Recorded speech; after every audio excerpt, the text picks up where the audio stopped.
How's everyone doing? It is February. Oh my gosh. It's Black History Month. And of course, I am a nurse. We got to do this. We have got to do Black nurse history. That's what we're going to start talking about today. So I hope y'all are enjoying your holiday. And also remember, even though other people might not celebrate diversity, I will always celebrate diversity because that's my history. I'm living Black history every day. So, we're going to get into it and start talking about it.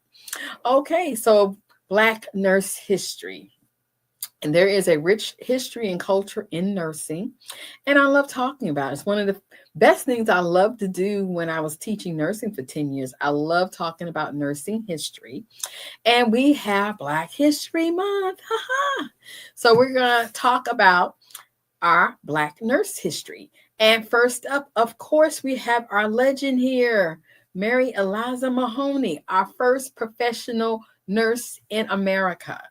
Okay, so we're going to start talking about her and letting y'all know about her. She was born May 7th, 1845, and she died January 4th, 1926. She was our first African American professional nurse. She was working as a nursing student at a school, and it started out with about, I think, 30 or 40 students, and only four graduated. And she was one of the four, and she was the only African American nurse. So we honor her every year with awards, banquets, all kinds of good things, because she was the first professional nurse in the United States of America. Okay. Now we're going to go into some other things that she was also known for. In 1908, she got with some of her other African American colleagues, and they decided to start their own nursing organization, and that was called the National Association of Colored Graduate Nurses. Okay, that was something where nurses got together who looked like African American nurses, and they wanted to draw attention to some of the health issues that African American nurses or the African American population were being exposed to. Now, the National Association of Colored Graduate Nurses was disbanded or dissolved, and nurses all joined together with the American Nurses Association, and that was in 1951. But over time, they realized that African American nurses were not able to vocalize, were not able to be given leadership positions in the American Nurses Association. So many years later, we did start the National Black Nurses Association. Now, we are also going to talk more about Mary Eliza Mahoney. She became a nurse, and she also worked a lot of private duty because back in those days where she was located, they did not allow African American nurses to work in the hospital. She did a lot of private pay, what we call home care nowadays, and she worked with new moms and babies back in her day. And that was very what a lot of African American women did back in those days. Also, it was rumored that she was a distant cousin of Frederick Douglass. So I thought that was very prominent and interesting to learn about. So also, we're going to go into, she has received several awards in her time. We have the Mary Mahoney Award, and that was with the National Association of Colored Nurses. Then we also have the Mary Mahoney Award that's with the American Nurses Association. That's given out every year. And then Mary Mahoney was also inducted into the American Nurses Association Hall of Fame in 1976. Then she was also inducted into the National Women's Hall of Fame in 1993. So I think that is really exciting to have all of these things.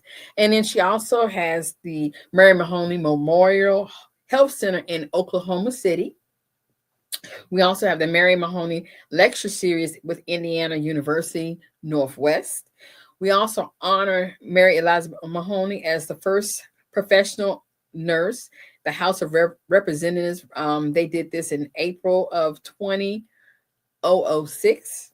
And then we also have a Mary Eliza Mahoney Dialysis Center, and that is with the Boston Women's Heritage Trail. So, I mean, that's really some good stuff to know that, she was our pioneer, our first professional nurse ever in America. So we honor Mary Eliza Mahoney. And of course, her birthday is going to be May the 7th. So you will definitely, I'm going to be campaigning for Mary Eliza Mahoney Day, which May 6th through the 12th is National Nurses Week. So we also honor other nursing pioneers during that week. And I want us to have our National Black Nurse Day during that week. So that would be exciting for May 7th. Okay. So more information to come. All righty. So we have next up. So exciting. That is going to be our Mary Seacole. Mary Seacole. Oh, back in the in her time in the 1857 times, she wrote her own book about the wonderful adventures of Mrs. Seacole in Maryland. It's a memoir of her about being working as a nurse for the British soldiers during the Crimean War in England. Okay.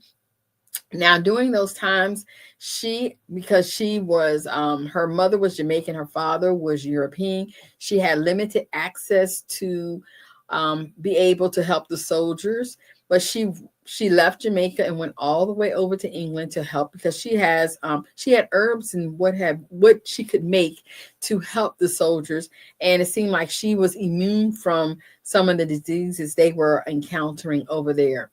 So she went over there. She also treated patients with cholera. And the people over there in London were so happy with all the things she did back in those days that she has her own statue at the St. Thomas Hospital in London. And that was erected in June 30th, 2016. And describing how she was a pioneer in nursing.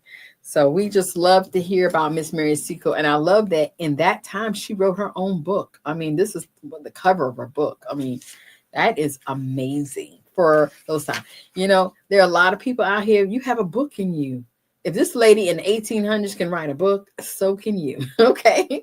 So I just want to encourage you to be able to do some of these things. Okay. So up next, we have Miss Susie King Taylor. She was a nurse back in the Civil War. Okay.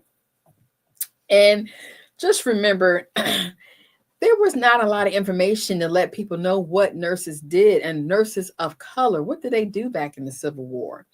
She worked with a black regiment of Union soldiers, and she wrote a book, Civil War, Reminiscences of My Life in Camp, because a lot of people don't know what minority nurses did back in those days.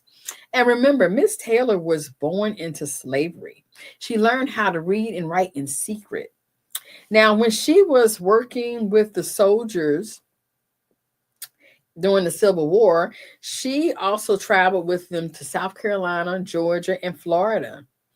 And after the war, she ended up working with the Black Union Army veterans. Okay. So those are some of the things that nurses did back in those days. And she would travel, she would help doing helping the soldiers who were sick and injured, making sure they were fed, making sure they were clean, making sure they got the medicines that they need. So we want to honor her on this day. Thank you so much for your service. Okay. Next up, we have Harriet Tubman. Now, a lot of people might not know this, but Harriet Tubman worked as a nurse on the farm that she was born on, and that she was born into slavery. A lot of African Americans pay for their freedom through working as a nurse for the families they were enslaved by. As a nurse, during slavery times, I'm quite sure she worked and helped the lady at the house, helped her while she was having her children, also helped with the children, and assisted in all kinds of ways as a nurse on the farm that she was raised on. Okay. Harriet Tubman was also known as the Moses of her people back in those days. And we always, as nurses, honor Harriet Tubman because she worked as a nurse. And that's probably one of the ways that she was able to pay for some of her costs back in those days, and some of the things that she felt she really wanted to contribute and help people out in the world. Okay, so we honor Harriet Tubman for her nursing services. Okay, now next up, I love this. I'm a veteran also, and I worked at a hospital unit. I was a chaplain assistant, but I have several people who are nurses in the military, and we have this lady. Her name is Pia Marie Winters Jordan. Her mother was Lieutenant Louise Lomax, and she worked for as a Tuskegee Airman nurse. And this is so profound. I love the story. It's the memories of the Tuskegee Airman nurse and her military sisters. And she wrote a book, a memoir, to let people know what African American women did when they were nurses in the military. She and 28 other women were in the Army Nurse Corps, and they staffed a station hospital for the future Tuskegee Airmen because they were there doing their basic training and their officer training.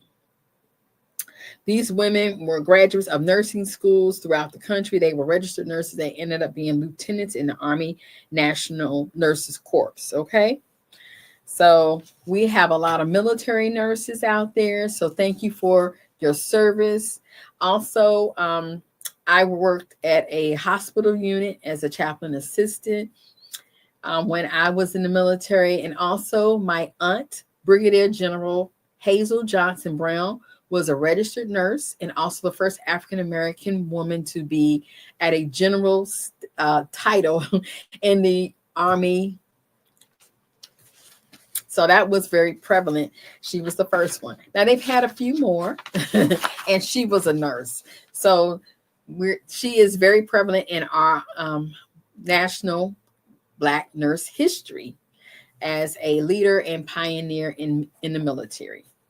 Also, next up we have, and I love this book. This is what started for me. I started teaching nursing, and I went to what's called a TWC, the traditional white college. So we did not know a lot of things about what African Americans did in nursing. So I was teaching nursing for 10 years. And my first teaching job, I was responsible for teaching about nursing history. And I said, let me look into some Black nursing history. And I came across this book. Oh my gosh, The Path We Tread, Blacks in Nursing Worldwide, starting from 1854 to 1994. This is the third revision of this book. The first revision was 1854 to 1884, and then the second revision was 1854 to 1990, and then the third revision was 1854 to 1994, which just happens to be the year I graduated from nursing school, 1994. So I love this. This is examines 140 years of Black nursing excellence and the contributions we've made in nursing and the world. And that's when I realized my aunt, Brigadier General Hazel Johnson Brown, was also a nurse. And I knew she was a nurse, but it had slipped my mind because she always focused on being a general. And I said, oh my gosh, I've got to start talking about her every year. She never had any children with my uncle. And she married one time to my uncle. And actually, my uncle just died this week. Oh my gosh. I think he died some earlier this week. And he was 97. So, but I'm so grateful that he married my great aunt, General Hazel Johnson Brown. And she was a registered nurse. And they have her under the military nursing in this book. So I really enjoyed reading about her and her services and what she did. And also reading about all the other nurses in there, about the Black nursing associations, the that have come up over the years, and how we have helped in the communities. So this is just some of your facts about, Black nursing, doing Black Nurses History Month or Black Nurse History Month. So thank you for listening. Thank you for taking out time. And all of these books that I just showed you are all on Amazon. So I would hope that y'all would take some time and check them out. Okay. So, and my favorite book, The Path We Tread, Blacks in Nursing Worldwide by Mary Elizabeth Carnegie. She was a nursing instructor at Hampton University, and she put this book together. And Hampton University was one of the top three Black nursing colleges in the country, and it is still running today. They have a bachelor's, master's, they have a bachelor's, master's, they have a DNP and a PhD at Hampton University, and that's a HBCU in Hampton, Virginia. And that's where I'm located right now, in Virginia. So thank you guys for tuning in for this moment in Black nurse history. Continue to celebrate Black history for the month of February. And thanks for checking in with me. And also, we have our nurse multicultural nursing doll. This is our nurse Nicole doll, nurse Linda doll. And these are some other dolls that I put together that look really good. Maybe one day we'll be able to offer a male nurse or more nursing options. So check us out at thenursedolls.com. Okay. Have a great day. And thanks for tuning in. Bye-bye.